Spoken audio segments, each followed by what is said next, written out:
Hello guys, welcome back to my channel. This is MB and you're watching MB Training channel.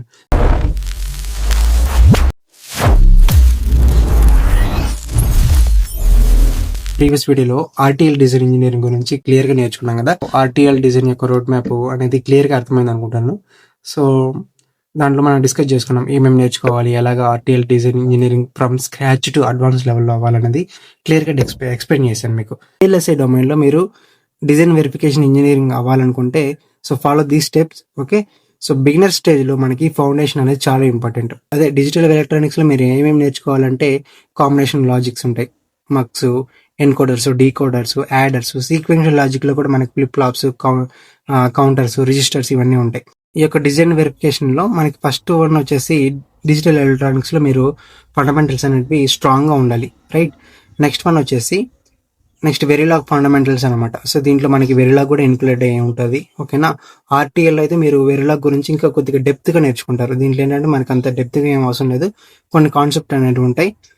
ఆ concept అనేటివి మీరు ఇక్కడ నేర్చుకుంటారు అనమాట డిజైన్ వెరిఫికేషన్లో, రైట్. నెక్స్ట్ వచ్చేసి సిమ్యులేషన్స్ బేసిక్స్ అనేవి కొన్ని ఉంటాయి, అవి నేర్చుకుంటారు. నెక్స్ట్ అలాగే ఇంటర్మీడియట్ స్టేజ్కి వచ్చేసరికి ఇక్కడ మీరు ఒక వెరిఫికేషన్ ఇంజనీరింగ్గా తయారవడానికి ఇది ఒక మిడిల్ లెవెల్ అనమాట. సో దీంట్లో ఏంటంటే మీరు సిస్టమ్ వెరిలాగ్ ఏదైతే రాసింటారో దాన్ని వెరిఫికేషన్ చేస్తారు ఇక్కడ.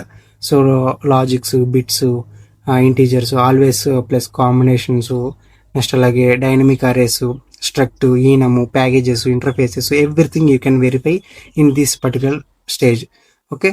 నెక్స్ట్ ఆబ్జెక్ట్ ఓరియంటెడ్ ప్రోగ్రామింగ్ అనేది ఇక్కడ మీరు నేర్చుకుంటారు. ఊప్స్ కాన్సెప్ట్ అనేది ఇక్కడ మీరు నేర్చుకోగలుగుతారు, రైట్. ఈ యొక్క ఊప్స్ కాన్సెప్ట్లో మీరు ఏమేమి నేర్చుకుంటారంటే classes, objects, inheritance, polymorphism, virtual methods, constructions, handles, universal verification methodology కూడా ఇక్కడ మీరు నేర్చుకోగలుగుతారు. అడ్వాన్స్డ్ స్టేజ్కి వచ్చేసరికి అంటే ఇది ఇంకా ఇండస్ట్రీకి వెళ్ళి మీరు వర్క్ చేసే అంత రెడీగా ఉండాలన్నమాట, రైట్. సో ఇక్కడ ఏంటంటే యూనివర్సల్ వెరిఫికేషన్ మెథడాలజీ అనేది ఇక్కడ మీకు ఫుల్ డెప్త్గా నేర్చుకోగలుగుతారు అనమాట. సో నెక్స్ట్ అలాగే ప్రోటోకాల్ వెరిఫికేషన్స్ కూడా మీరు నేర్చుకుంటారు. సో ప్రోటోకాల్స్ కొన్ని ఉన్నాయి కదా, protocols like UART, I2C, SPI, FIFO verification, so ఇవన్నీ అనమాట. ఓకే. నెక్స్ట్ అలాగే debugging, silicon thinking, so x propagation, reset bugs, CDC issues, race conditions, coverage holes, ఇవన్నీ అనమాట. ఓకే. టోటల్ మనకి ఎస్టిమేషన్ టైం వచ్చేసి అరౌండ్ 8 months అనేది పడుతుంది. సో మీరైతే మీరు ఇంకా ఫాస్ట్ లెర్నర్ అయినట్లయితే ఇంకా త్వరగా నేర్చుకోగలుగుతారు.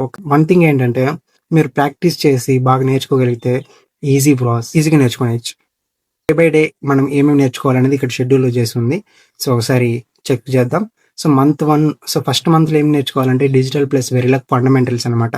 Okay, foundations. ఇక్కడ వీక్ 1లో ఏంటంటే డిజిటల్ ఎలక్ట్రానిక్స్కి మీరు ఒకవేళ బయట మీరు కోర్స్ తీసుకున్నా సరే సో వాళ్ళు కూడా ఇదే మీకు ఎక్స్ప్లెయిన్ చేస్తారనమాట. సో బేసిక్గా నేను కూడా బయట కోర్స్ అనేది తీసుకున్నాను కాబట్టి సో నాకు కూడా తెలుసు అంటే వాళ్ళు ఏం చెప్తున్నారు, ప్రజెంట్ మనం ఏం నేర్చుకుంటున్నాం. సో నేను కూడా ఆర్టీఎల్ డిజైన్ ఇంజనీరింగ్ నేర్చుకున్నాను. నెక్స్ట్ అలాగే డిజిటల్ వెరిఫికేషన్ ఇంజనీరింగ్ కూడా ఇప్పుడు ప్రజెంట్ నేర్చుకుంటున్నాను అనమాట. సో అంటే ఇది కొద్దిగా ఫస్ట్ మీరు డిజైన్ వెరిఫికేషన్ నేర్చుకున్న తర్వాత ఆర్టీఎల్ అనేది ఈజీగా ఉంటుంది. కానీ నేను ఆర్టీఎల్ ఫస్ట్ నేర్చుకున్న తర్వాత డిజిటల్ వెరిఫికేషన్ కానీ అది నేర్చుకుంటున్నాను అనమాట. సో వీక్ 1లో వచ్చేసి మీకు డిజిటల్ ఎలక్ట్రానిక్స్ అనమాట. సో మీరు ఓన్గా నేర్చుకోవచ్చు, అంటే there are some AI tools అనేవి ఉన్నాయి, వాటి గురించి మనం ఫ్రమ్ స్క్రాచ్ టు అడ్వాన్స్ లెవెల్కి నేర్చుకోగలుగుతాం.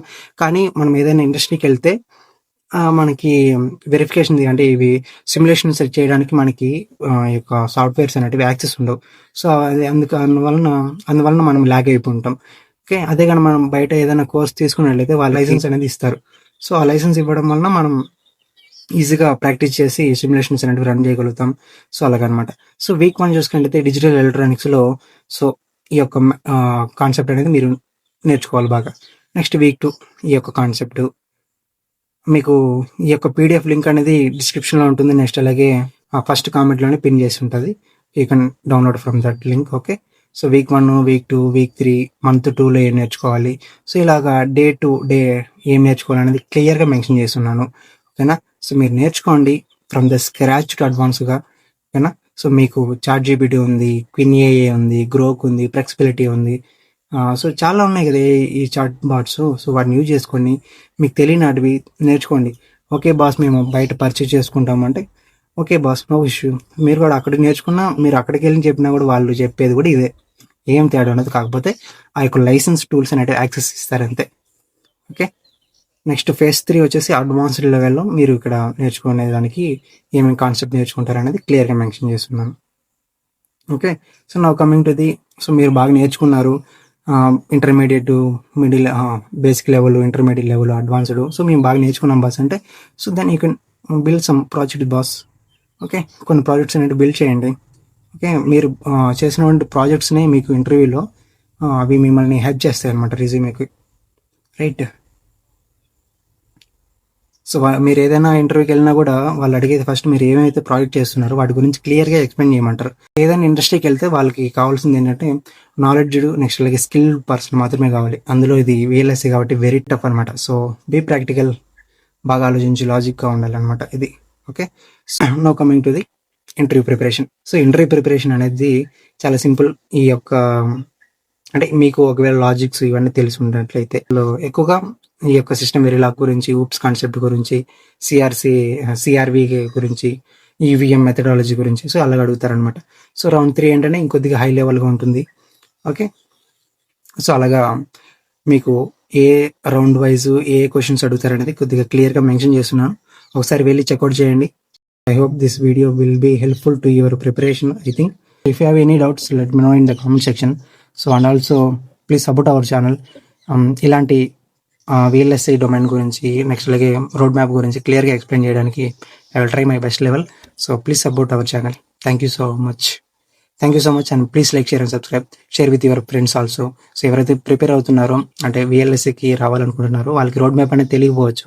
నాకు కూడా బిగినర్ లెవెల్లో నాకు కూడా ఏం తెలియదు అనమాట. ఎలా నేర్చుకోవాలి, ఎలాగా మనం ఇండస్ట్రీకి వెళ్ళాలనుకుంటే. సో బయట కోర్సెస్ అనేవి తీసుకున్న తర్వాత వాళ్ళు ఏం చెప్తున్నారు, ఇంకో వేరే కోర్సెస్ తీసుకున్న వాళ్ళ నుంచి ఉన్నటువంటి ఫీడ్బ్యాక్ సో మొత్తం అనలైజ్ చేసి సో మొత్తం చెప్పేది కూడా అంతే.